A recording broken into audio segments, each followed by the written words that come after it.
Aboard the mighty airship Windswift, 4 valiant captains of the Order of Astari are tasked with hunting down the madmen who would bring back the Dragon Overlords. These are the adventures of the Windswift.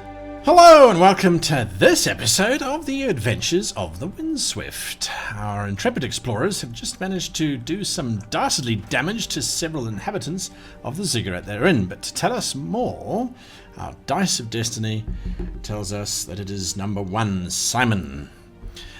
Blackston Rose, would you please give us a brief summary of the last episode? Previously on the Windswift Adventures, the motley crew of adventurers dove into the ziggurat to find out what happened to the trapped companions that they were looking for. On their travels, diving in with their skiff into the darkness, they found themselves not knowing what happens next. Suddenly they heard noises from below.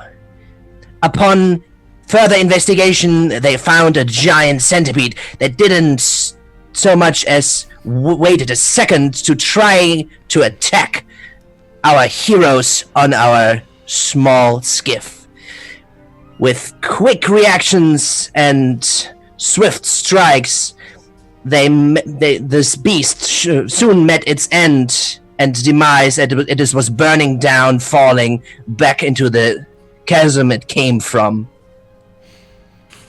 And the last thing that happened was Mutaro in trouble as he just grabbed a magical artifact that was lying around, which he got out the grasp of some unknown assailant. There you go. And that is exactly... I don't know. I feel like the only thing this guy assailed was the ground. So, the corpse of the pale man is lying exploded at your feet. The last remaining shards of that staff that the character was holding, that Mutaro picked up and that burnt into your flesh, has been picked by Dr. Con O'Dana, medicine woman, and the rest of you are gathered around as you find yourselves at the bottom of this chasm. Right. Tell me, Doc, will I ever high five again? I think you'll live, yes. What are you doing? And Blackston will go over to him and slap him across the face. I mean, not Con, Mutaro, right? Just to make clear who I'm slapping here. Con, quick, just really out of the way of his righteous wrath of the hand. What are you doing? Alright, so Blackston... You reckless buffoon! You cannot shoot everything that moves, and you do not know what we are facing yet. This is the third time you shoot something, and we didn't know what the entire situation was. At some point, you're going to wake something. I peel up the corpse of the pale-faced white creatures that have been attacking us this whole time, and I sort of look at him, and I look at you, I look at him, and I look at you, and I'm like, well, if you want, you can still ask its name. You are an idiot! Fortune favors the bold. These things need to die. I don't know about you. Luck favors the prepared. Scary looking. No, it does not. It absolutely doesn't. In fact, I can prove to you that this is not the case, because I'm not the one who jumped from a perfectly good skiff. But I was prepared for it, and we did not know what this is. At some point, you will shoot something that we didn't have to fight, or that we don't want to fight at a certain point when we are not prepared to face it yet. He did kill it, though. As you say that, Graham, a bolt of ice slams into your shoulder and deals 6 points of damage. Oh, man, I was several more bolts rain down, and as you look up, cover! You can see where the white pale man was standing with the ghouls around him. There are now 5 more pale men standing there, and they've basically pointed those staves at you, and they're just firing out these bolts of ice at random down into your general direction. Yeah, we're getting the hell out of here. All right. Initiatives, please, everybody. Just so that we know where we are. Oh, this is not good. 19. 19. Yeah, me too. Also 19. 13. That 3 19s. rolled me off. All right. So, Blackston, what are you doing? We are on the ground. There's no cover anywhere near, right? No. Wait, the door. Did we see, or did she, our local bard, tell us where this exit was, where she kind of opened and Directly closed? underneath the bridge on the outer side. I run in that direction. All right. So you're basically charging off in that direction. All right. Con. Yes, trying to take cover and get a look at the exact array of targets. Okay, Hopefully. so what are you trying to take cover behind? There's the skiff, there's the burning corpse of the centipede-like creature, but because they're 120 foot above you, Yeah. it's very difficult they- to get anywhere where they can't see you. The bard, the halfling bard, mentioned a doorway. Yes, that's Right, Blackston. we you were- can see him charging towards that. That is the same direction I am headed. All right, Mutaru. I'm going to second verse, same as the first. Take a blast at one of these 5 and try and drag him into the pit. All right, make your attack. 16 is good on the dice. 16 plus 6 is 22. That's a hit. All right, you pull him out over the edge. You don't have to roll your damage. He's going to die. He goes sailing out over the edge. Those ice blasts all refocus directly on you now, as they realize who's been doing that. That brings me to me before Graham. Yeah. Oh, can I move? Yes, you can. Are you moving towards? Blackston and Con have moved for cover, or moved towards They're running towards the door. Away? Yeah, I double move. Okay. yeah, literally right. charging towards the door. So that'd be away from where they are. The Or door towards is where on the wall opposite them, so they're basically running further away from these guys. Yeah. Okay, I'm gonna move in their direction. All right, so you're also charging there. All right, 5 ice bolts. I've busy been rolling for them. Unfortunately, 4 of them slam into you. As you're running, there's just this behind you as the shards are smacking into the ice ground.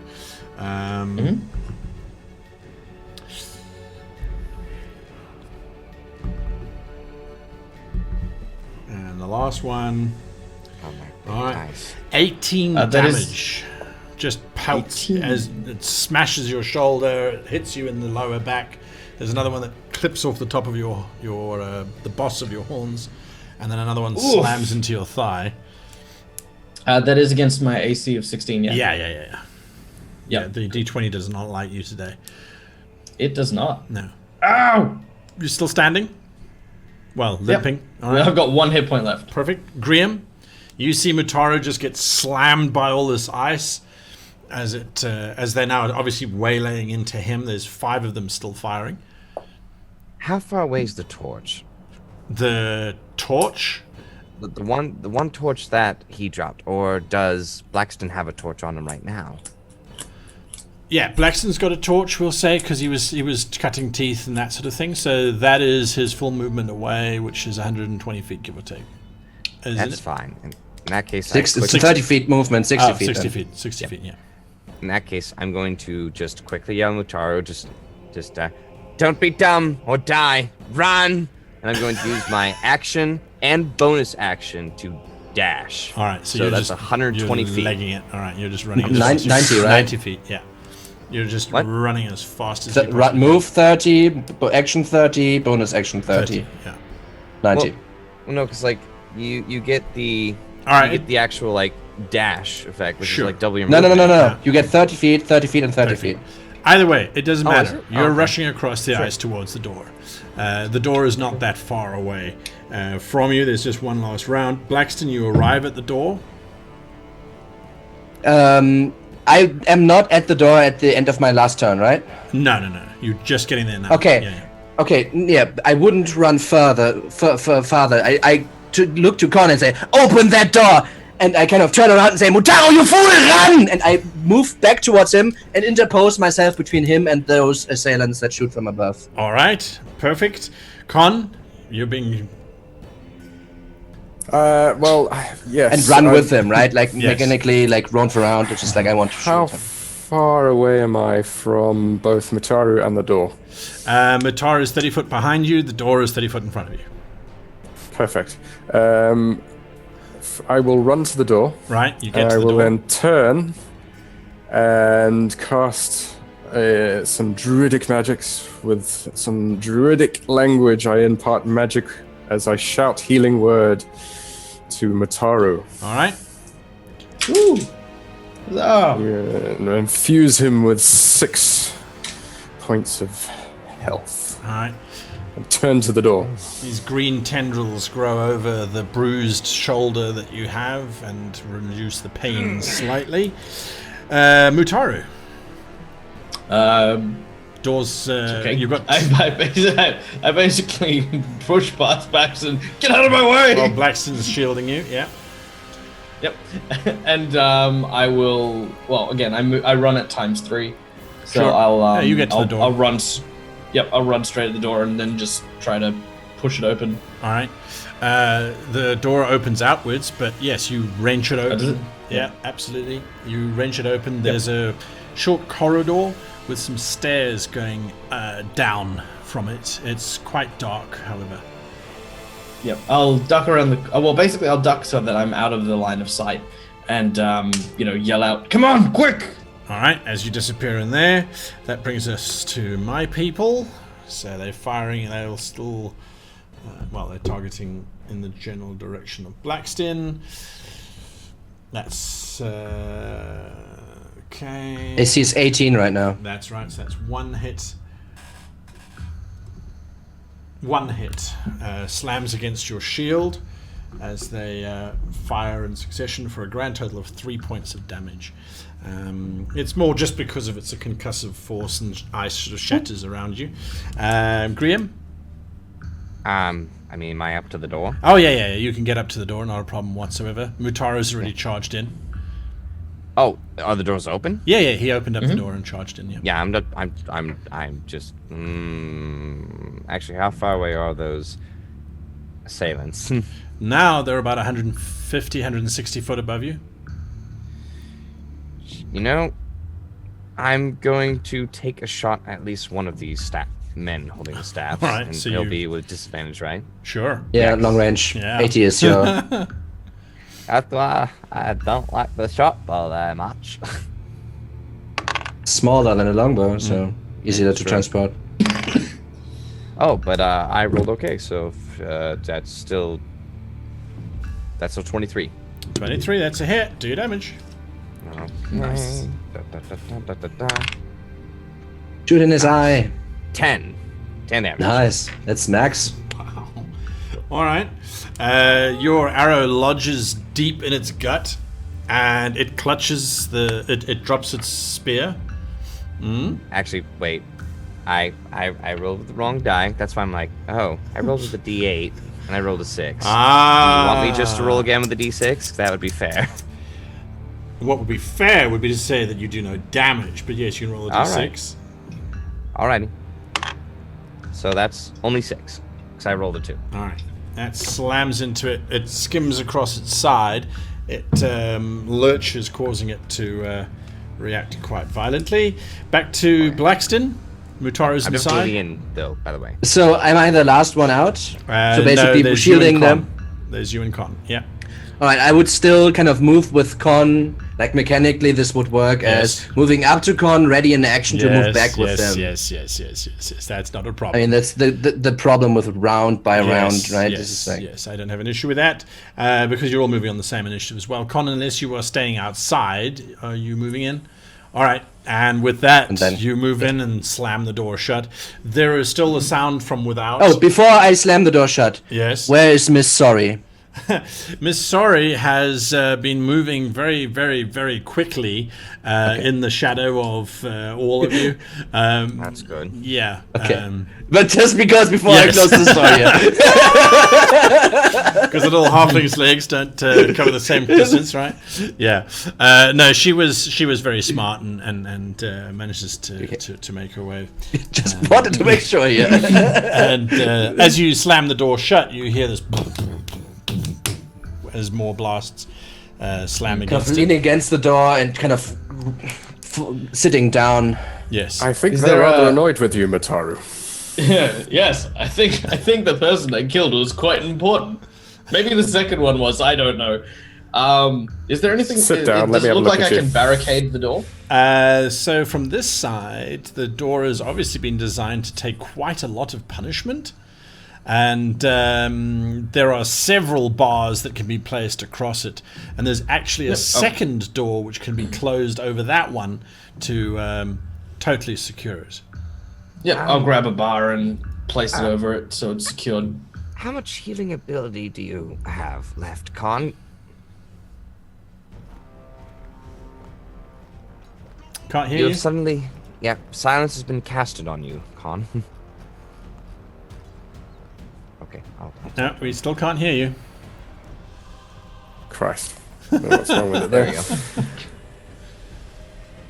Sit down over here. Let's have a look at you. I'm saying we might need a short rest. There is Mataru curious Mataru stands smell. there and says, "I am perfectly fine," and then turns his back, and there's like all these holes, big chunks of icicle. I agree that we need a short rest. A Yes. pause, at least, for me to inspect the pair of you is absolutely necessary. Now, if you'll just keep still a moment. The, Unfortunately, I've exhausted my druidic abilities here, but I still have my doctor's bag. Never leaves my side. Speaking then while this happens, and he kind of takes a look at them, speaking to Anna Reese, sorry? yes, Anna Anna Reese? Reese. Anna Reese? Anna Reese, where are your friends? Where do we need to go from here? How far are they? If memory serves, we go down those stairs, then there's a corridor, and we would go right. No, we'd go left, because when we're coming down those corridor before we turn left to the stairs. You have no idea, have you? No, not really. Well, I know it's close. Can't you smell it? Well, She says, sniffing the air. You all become aware of the scent of roast chicken that's slowly making its way up the staircase towards you. My stomach becomes aware of it before I do. Chicken! chicken. That smells great, and it smells like a trap. I don't like it. Oh, no. I'm not sure somebody would be roasting chicken down here as a trap. You haven't... They went here with supplies, remember? That's right, and you haven't met Julia either. She's the weirdest drow you have ever seen. My god, did she fight with poor old... I doubt that our oracle is a drow. Wrong, our cook is a drow. Yeah. Well, you haven't met Julia then. She and Jovicius, they didn't see eye to eye. He claimed that she wasn't really a drow. But anyway, rather let her speak for herself. I'm sure if she's cooking, she's fine. A cook too, eh? Yes. It's- Let us make haste and save chicken. Well, at first I'm going to calm sort her of down. attempt some sort of medical treatment of the injured ones. right. I'm out of magic, unfortunately, fellows. Oh, I'm uh, fine. Quit your fussing. I have this tincture here. Give me a medicine check. So before we go much further, I don't know if I had 23. a reset on my sheet here, but I did use my lay on hands on Con on the eyes. I don't think so, right? Wasn't it during that I think ghoul it- attack? I think it don't was like in the other one when he Yeah. was down. You have it. So I think I didn't use. All right. You have it. What was your medicine check, Con? 23. 23, okay. Graham and Michael, you both get back 2 hit points. as Con slowly reworks the bandages, applies a poultice, which warms. This will keep the infection out. Thanks. Kind of after taking a breather when he does this, and my conversation, I would then stand up and put in the few more bars and kind of secure the door, the rest of it. And then I would take a look at the both of them. Obviously, Mutaro is still having like quite a few wounds. Yeah, I've taken a few wounds, but Mutaro's basically like, just quit fussing. Stop it. All right. And Graham right is over like there. the little bitch she's always is, right? I'm Now, dying! is anyone else have hurt at all?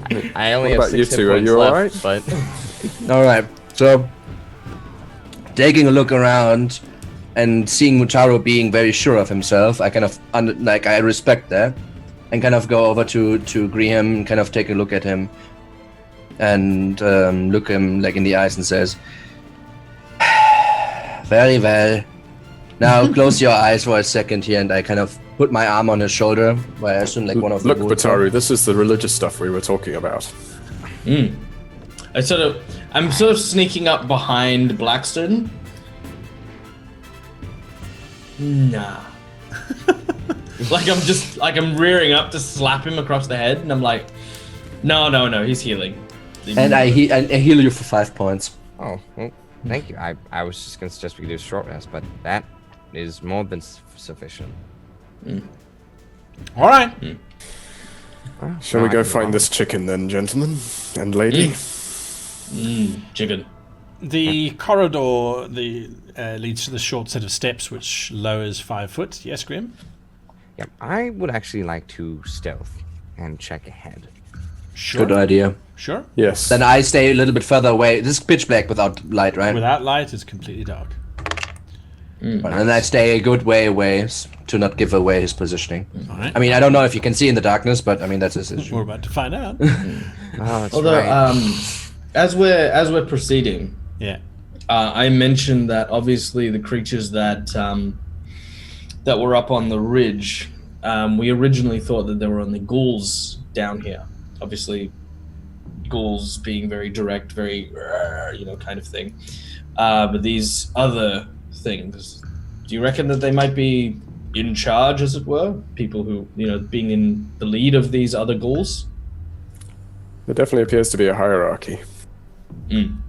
Well, if they are, they certainly now don't like us anymore. They've certainly got your number, my friend. Good. Bastards blew up my ship. Grim, Or blew up our we'll other be ships. Grim's ready to already come to your rescue. slunk off. Grim, you continue down the corridor until the light from the torches no longer shines.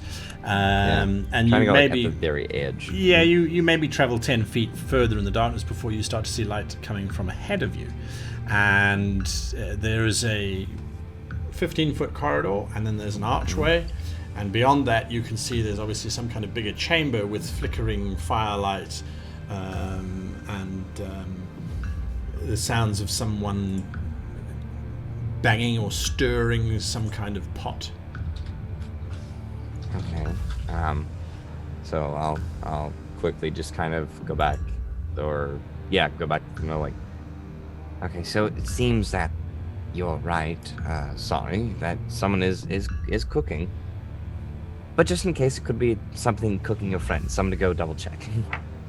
What? And then slink off again. You don't have to Don't make worry, that. he's like that. Oh, now to roll. Okay. Cool.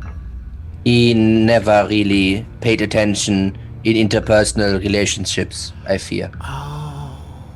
Probably an only child. I'll An unwanted, I would say. Oh, well, that's not very That's nice. tragic. All right, I'll work that into the ballad. Don't you worry. Oh my god. The unwanted orphan. Well, they're all unwanted, I suppose. That's why they're orphan. Well, no, not the one. All right, I'll work it in. Don't worry. What rhymes with orphan? Often. Often. Mutaro is awesome. Mutaro. Well, you weren't going to be in that stanza, but I'll rework it. You'll be all right. Don't worry. All right, Graham, you travel further down. Do you do you go into the room? Yes, I'm gonna quietly go into the room and just kind of convey and see what I can. All right. As you step into the room, you are immediately aware that on either side of you, there's movement, there's figures. There's an elf busy pulling back on a bow on your left-hand side. They're aiming at something further off. And to your right-hand side, there appears to be a mage who's busy pulling his hand back, wreathed in fire. In the center of the room, there are 4 columns that make up the base of this room. The columns are big square columns. On the columns itself, you can see these intricate carvings, also all busy moving in battle, and you realize the 2 figures on either side are actually just carvings themselves, as they have no color or sound. In the middle of those 4 columns, however, there is a campfire that's been set up, and several boxes stacked quite neatly to one side, and a roast chicken busy burning over the flames. And they're fighting something right now? Like, well, what are they aiming at? Yes, so as you continue to look at them, you realize that there seems to be some kind of battle going on, and it looks as if it's between humans and dwarves and elves, and they're busy fighting this massive dragon which is busy rearing up over them.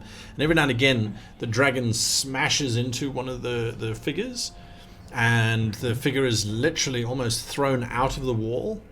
And as their last foot leaves the wall, it vanishes, and you see another figure rejoin at the back of the battle. So these murals are literally alive, and you're watching the scene for about 15 seconds, and then it resets back to where it was, and then it starts running The scene. through this combat again. Yeah. Oh.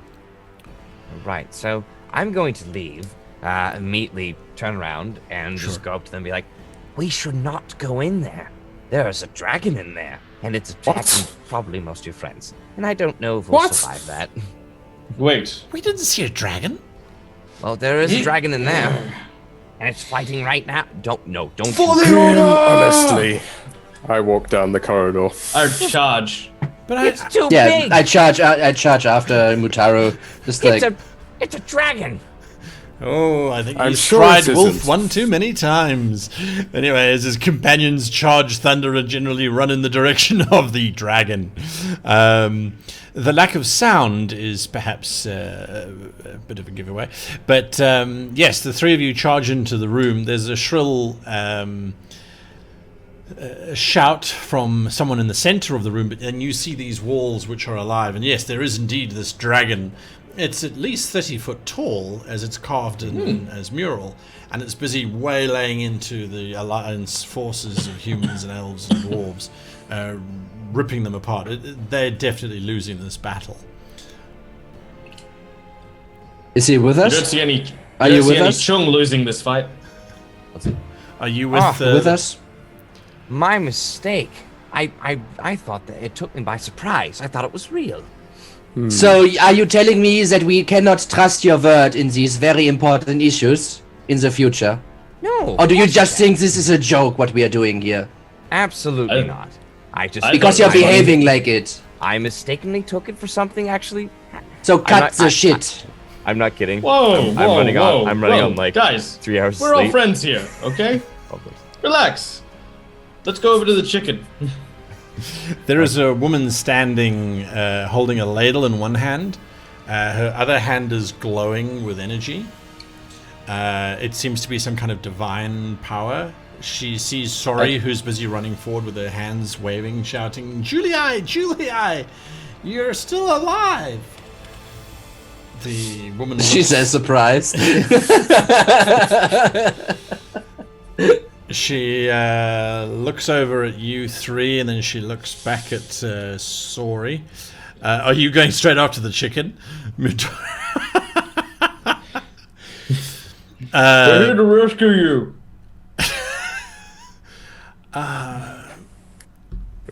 Hello. We're sort of here to rescue you. These gentlemen are from they're from the Order of the Histari. They spotted our broken ship, remember, after the attack of the Pale Man? And they came to rescue you, absolutely. And eat your chicken, apparently. The I don't. drow, Good chicken. now that you have a moment to look at her in the firelight, you realize she is very different from other drow. She has multiple piercings in both ears. She has this large ring through her nose. There's a stud in her chin. Her hair is kind of all tied back and is a particular purple color. It's not the white that one traditionally would associate with it.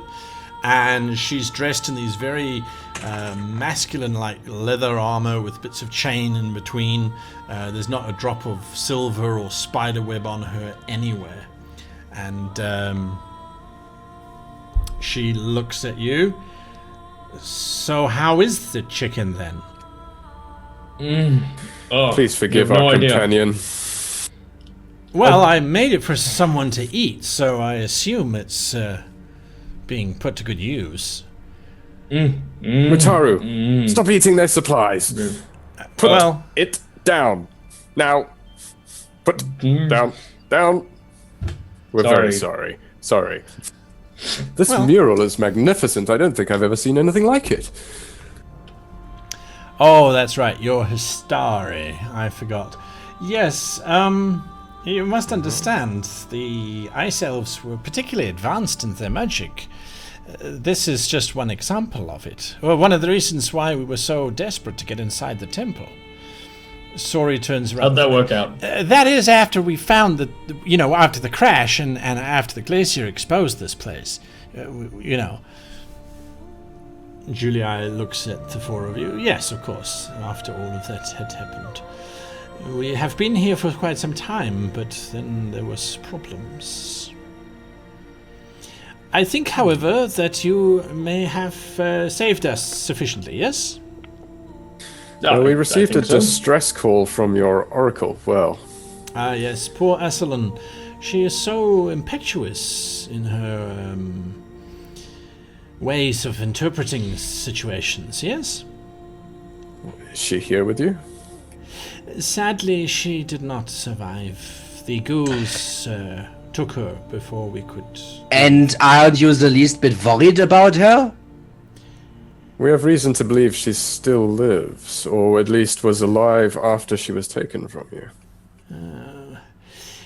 We have had to adopt a very pragmatic approach to our survey of the site.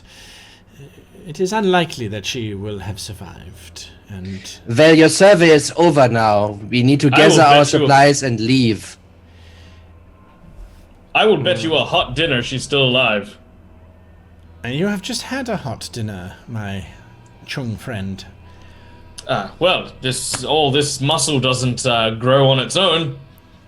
Indeed. The option of leaving, although it is appreciated, I think we have worked out a system of avoiding the ghouls. As long as the pale men are not alerted to our presence, then we don't have a problem. Well then, good luck. They are alerted and we are leaving. And I kind of look at the group. Pale men tend to brandish staffs, hurl ice bolts, that sort of thing. Yes, something Yes, we've along met them. those Those guys. You don't They think our splat skiff very was fun. destroyed, do you? Because they could have been shooting the ice bolts at our skiff as well. You brought a skiff into the temple? We flew a skiff into the temple. Shit. That's quite remarkable flight. This skiff... Con is an amazing pilot. What is the carrying capacity Thank of you. this skiff, do you think? I think it could hold the rest of us. It'd be tight. Probably about What do a you ton. have in mind? There is an artifact which we would like to take out with us.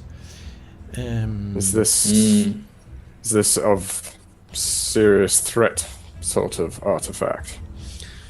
Or Sounds academic more like- interest sort of artifact? Yeah, sounds more like serious interest. No, the artifact is quite important, as a matter of fact. If you look at this mural here, for example, she says, walking forward. As she does, she lifts her hand up, and there's this soft glow of white light that washes out over the moving mural. Turning to Graham, absolutely uninterested in this. So, what do you think? Should we head back to see what happened to the skiff, or try to find another exit? We need to leave soon because these pale men saw where we were going, and with this smell, well, Right. I think we're gonna have to find another way out. I don't believe our skiff is safe. We could try and attempt to get it, but they may just be waiting for us to come out again. I kind of nod and turn to the gnome again and say, Annalise, you came here through a different avenue, right? Not where we left the boat? Oh, you're asking me directions again? I just want to know if you went through the chasm or went through somewhere else. You're quite right there. No, we took the stairs. Remember the 5,000 stairs that we... but yes, we took a different entrance. So, what is she saying? She went through the chasm on foot, or went another way they around? Circumnavigated it. All right. So I look at her and say, "You want to stay with them and die here, or you want to come with us?" Well, before we write off the skiff, it might be crazy, but let me take another look. With any luck, maybe the skiff was ignored and they're trying to back around to us.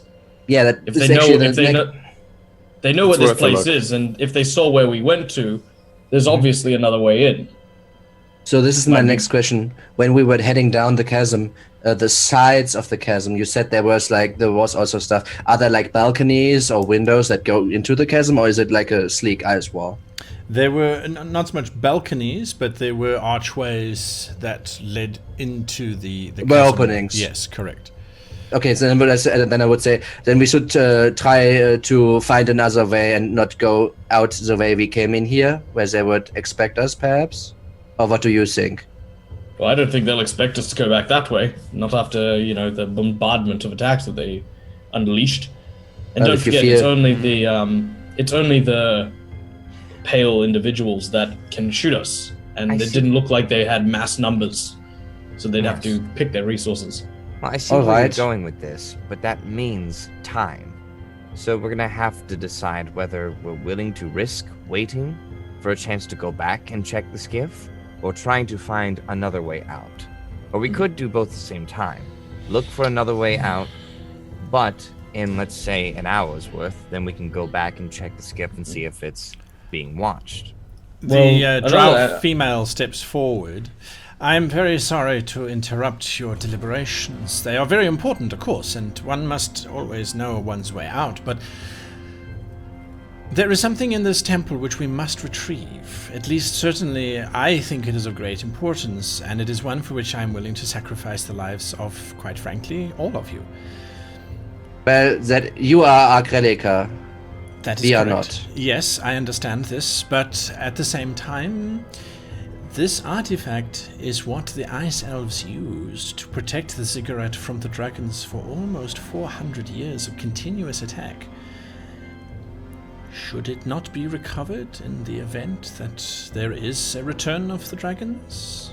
So Blackstone would be absolutely against this. This is up to you, though.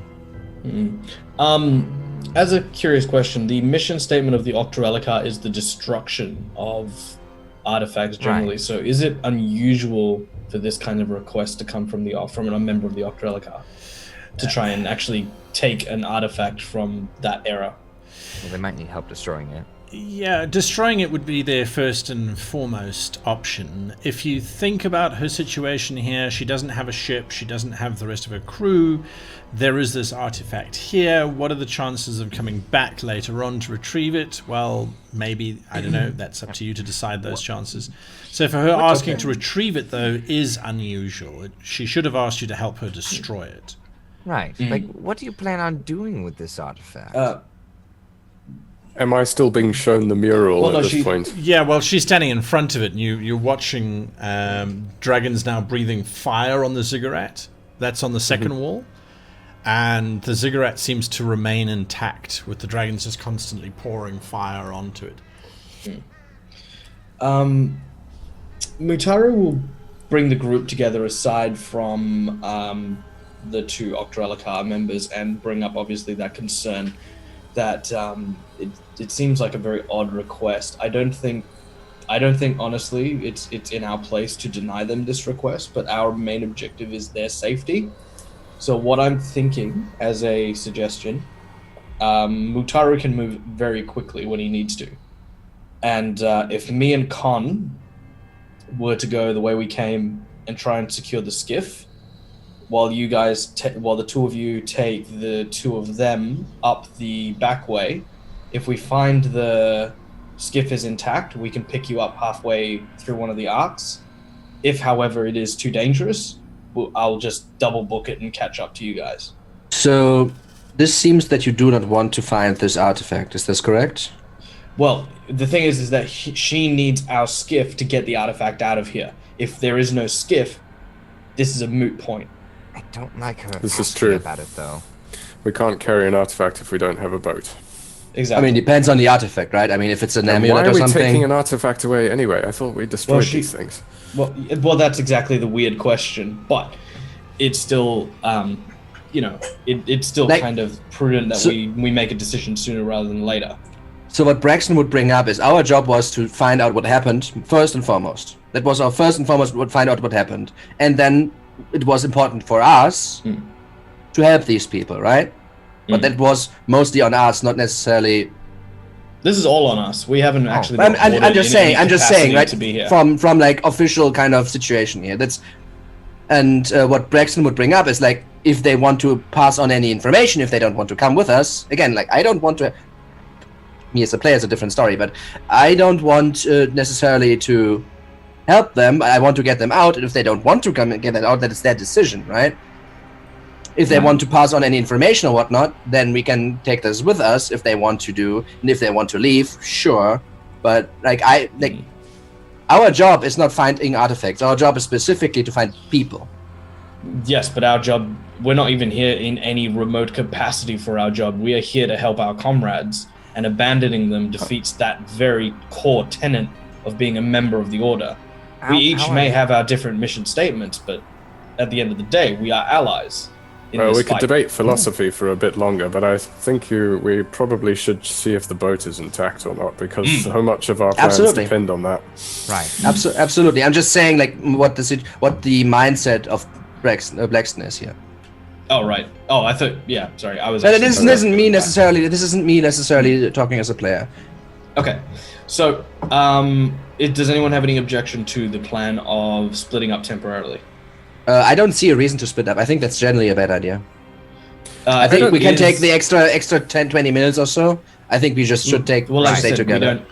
Like I said, we don't really need the extra 10, 20 minutes to deviate. It's not that far to go back and have a look. It was like 200 feet, right? I mean, it's like just out of George's light. Yeah. Right. That's why I don't see the reason to split up, which is always dangerous. But that's why sure. I'm gonna go back and talk to her just for a second. And right, I'm going to check on the boat whilst you talk to the people. And I'll go with him to check on the boat. To look at the boat. Blackston, are you? I go with them because I know they were foes. All right. Yep. And Grim, you're going to go and talk to the two women. All right, that's fine. Yep. Okay, so the three of you start making your way back along that corridor, up the stairs towards the double locked door, and you slowly start to remove everything. You open up the second door. You remove the crossbars. You open up the. Who is opening up the? Outer door. Shield. That would make sense. Yeah. All right. As you open it up, you get a sense that there is movement just above you, and looking out across the chasm, so across quite a distance, there is a lot of light that's been created now. It's this blue light, and that's coming from above. You can see that there are maybe 3 of those pale men standing there now. Their staves are lit up with this brilliant blue light. That's the light source? Slowly crawling down the chasm walls. There are about 15 ghouls slowly making their way down towards the base of the chasm. Taking a look at the skiff? The skiff seems to be fine. They don't seem to have damaged it whatsoever. Okay, is there anything else noteworthy? Not that you can see that sort of makes any difference, yeah. Close the door, door. tell them what happened. All right.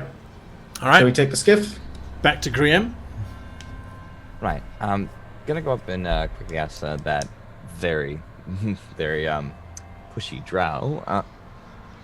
What do you plan on doing with that artifact?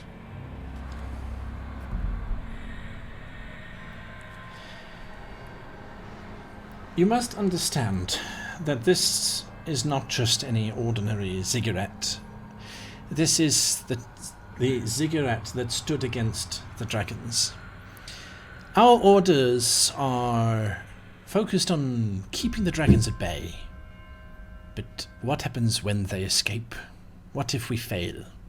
We are destroying all of the artifacts that we used for and against the dragons. We are taking out anyone who has knowledge on them. We have an opportunity here to salvage an artifact that was used against the dragons, and used effectively against them. That is a remarkable opportunity, and to simply blindly follow orders and to destroy this ziggurat seems to be short-sighted. I see what you're going with this. So you will help me. It is our duty, actually your duty, to destroy it. Yes, the burden of that will be upon myself. But our crew are in no shape to do anything, and we have no ship to take it out of here. And the Pale Men will not just let us wander off. Sure, but this is something that you're trying to preserve and argue with the Arched Relicar to keep? Only if they know about it. So you don't want to tell them about it? Our Oracle is dead. She died in a tragic accident. And yet, why are you trusting me with this? You do not have an Oracle with you. At the moment. You have a skiff. I don't need your ship. Surely you must understand. I will take the artifact and I will keep it safe. It is more of an emergency than anything else. What exactly does the artifact do? Do you know? Yes. What are the details? It contains the spirit of the great sorcerer Zolas. He imbued himself into the crystal which sits within the artifact, and it allowed it to use his magical powers to protect them from the dragon attacks. Sorry steps forward. Well, I kind of feel like I need to point out that that's what we think it does. We didn't get much exploration of the temple, and that's kind of what we got from the inscriptions and the murals and stuff. Mm-hmm. So, if we're going to be honest here, Julie, that's what we think happened. The drow looks suitably unimpressed with her halfling companion and says, "All right, fine. Yes, that is what we think it does. But it would not be at the heart of the ziggurat if it was not so important, yes?" But don't you think it might also act as a key, specifically for the ziggurat, and if it's being pulled out, would it really actually affect another place that could be built as a ziggurat? Or would it become inert because it is away from its special keyhole, you could say? There's only one way to find out, and that is to approach the artifact. Join me, and together we can perhaps save the orders in the future. Surely that is our ultimate purpose. And we'll find out what his choice is when we return next week. Will he or won't he help this drow in her time of need? Anyway, hit that like button, hit that subscribe button, and let us know what you think of the show so far. And if you haven't stayed with us before for the review, stay with us now as we go through this episode and unpack it from a player and GM perspective. So there we are. Simon being blasted with holy rays of sunlight as the sun is setting over Cologne. Oh, now I'm seeing it. In Germany. It's a reflection. Yeah, it's a reflection. Yeah, I show you. It's a reflection in the window. Your That's- god is telling you Creep's doing something. Yeah, don't let him. You find Richard You don't need to Bruce see in any of front this. yeah. Put your eyes away. It's too evil. Yeah, just look away, look away. All right, the Dice of Destiny says we start with Mutaru, who had chicken, pretty much, during this I did. episode. Oh, Chicken. At least I had chicken. Yeah, Mutaru had chicken. Mutaru had a pretty quiet game. But I'm very interested in Blackston, actually, because I'm not going this way. I'm sorry. No. neither is Mutaru. Mutaru's at a point where he accepts that we're all individuals who are working as one authority, and no one of us is higher or lower in that hierarchy. And in his mind, Mutaru is all about working together, about having the kind of good mission statement to work with each other. Now, regardless of what it was, Blackson is starting to step into that position where he is trying to exert authority, not only over Mutaru by slapping him a couple episodes ago, but now also with Graham this episode? as well. No, it was the was it this episode? Beginning. It was after that whole thing, and then again later on with Graham as well. At this point, Mutaru is very much in the mindset of this is that slippery slope. This is the point where you get to a point where either you trust us or you don't, and if you don't trust us, then we don't trust you. And that becomes a very definitive wall where we basically go, well, no, you don't make decisions because you are not in charge of us. You are not in command here. And Graham's decisions, my decisions, Khan's decisions, you have no more power than any one of us. And if you think you do, then, that's obviously going to create a big kind of thing for Mutaru. Because it hasn't really come up previously, because we do make mistakes and we all have our different ways that we function, but we have all accepted it and it's all kind of part of the course. Like, for example, Mutaru would never go up to Graham, despite the way he clearly acts, and call him like, you are a coward. You always run away from battle and this is unacceptable and you need to stop playing like I play, or rah, rah, rah, rah, rah. Do you know what I mean? And that kind of, at least the start of that, or the spark of that, is definitely something that I think I'll be happy to really explore in character as Mutaru. Right, because there's four people trying to lead. And it's about finding that equilibrium of where one needs to be. Con? Yes. Well, look at what you just did, Michael. You just made Simon feel low. No, honestly, I just don't want to pretend blind all the time. Well, I can start the con post analysis with a warning to players about being distracted and missing some critical elements of action. I don't know how obvious it was, but I got notifications popping up on my screen going, so-and-so is deleting your Dropbox folders. Oh. Which resulted in a few sort of panicked, surreptitious distractions, which is why when it came to Con, what are you doing? I was like, I'm running for the door. So I hope that didn't come across on the video too much, but yeah, just a warning to a player experience certification there. When you're on an online game, try not to lose focus because you can be left standing stupid.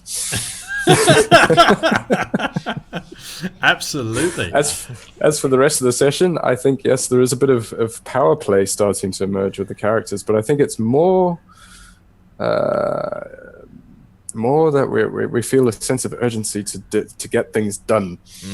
And I think it'll be an interesting sort of exploration for each of our characters to try and find that happy medium where we can get things done and agree efficiently. Graham, do you see?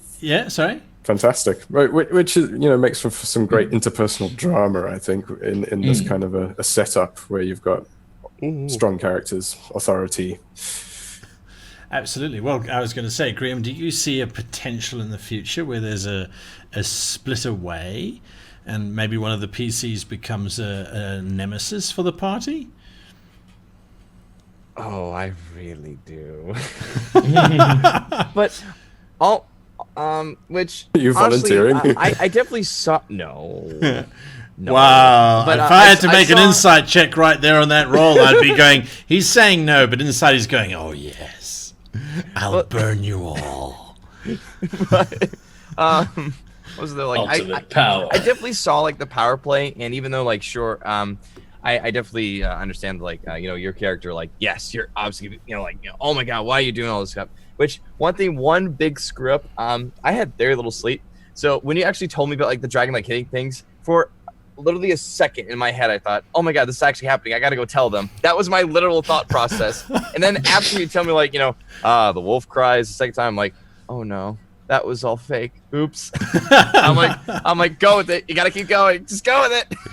That's it. So That's oopsie. it. But I am so excited for the next episode. I am so intrigued that I've been given this opportunity. Yes. Oh yeah. Yes, I think it's interesting, and I think the other thing that I find certainly from this session is looking at what's kind of going down in terms of Blackstone being very practical, saying, well, we're here to save them. They don't want to be saved, so we can leave. Artifacts are the purview of the Octrellicar, which is absolutely true. It certainly is. There's that. Then there's Mutaro on the other side saying, well, we came here to save them, and if we don't save them, then we've failed in our objective. So it's an interesting interpretation of the same problem. What I particularly liked is that we've got this debate of, can we save them? Do we have to save them? Should we save them? And then on the other side, you've got Graham, who's busy maybe making deals with them for all sorts of weird, wonderful things. For me, I really enjoyed that juxtaposition of we're trying to save them, meanwhile they're trying to do something very, very, very different. Yeah, they have their own agenda. They absolutely have their own agenda, yes. What I do find interesting is, and maybe this just hasn't been expressed yet, is that the Pale Men were also responsible for the attacks on the ships. And there are a couple dots that haven't perhaps necessarily been looked at that could be connected here, over and above the fact of just trying to save the survivors of the Sandorai. Whether that expresses itself or not, I will sit and wait and watch and make sure that that will definitely be brought up if necessary. So perhaps now we turn to Simon before I forget him again, now that the sun is no longer blasting your eyes. And what do you think of this whole situation as it's unfolding? As a player, I think it's very interesting, and I don't know if maybe it didn't come across at it, but the power play and the unhappiness with how other people react, I kept just to what I said, not what I did. Whenever somebody did something, I did the very best, and also in character, to help them, right? So I think that is very important, that if you're in character, you have to bring up what you're unhappy with your character, to bring this up in your party. Like, my character does not like this, but don't go down the rabbit hole too far and say, well, now I don't do anything. I just sit in the corner and say, like, I am not following you anymore because you don't do shit that I want to do. I think that's the important thing. That's the kind of the border that you shouldn't cross. I agree but I think also there needs to be some sort of power play between the characters here to find like the direction that the party would take. It's inevitable. Absolutely. If you don't, well, all have the same goal, which is super boring if that happens. So I think that is very important, and I think that's a distinction that needs to be done, right? Like in party, like conversation and like having a functional game, right? That shouldn't like collide with each other. As a player, I absolutely love that Graham now is there, and like as a player, it's super obvious what's happening. But like in character, this is like super interesting because we will help him if we need to help him, right? I mean, that's why we always have, and why wouldn't it change? But obviously, again, it would be wrong, I think, even if this comes out, that he kind of used us, right? If he does do the deal and uses us to do what we wouldn't necessarily want to do, then we just say, oh yeah, that just happened, and then just leave it at that. I think then you need to do this. What the fuck did you just do? Kind of conversation, right? I think that is what is important. I think that is what I also very much like as a player. Right, have these moments like you act, and then you resolve the action. No, absolutely.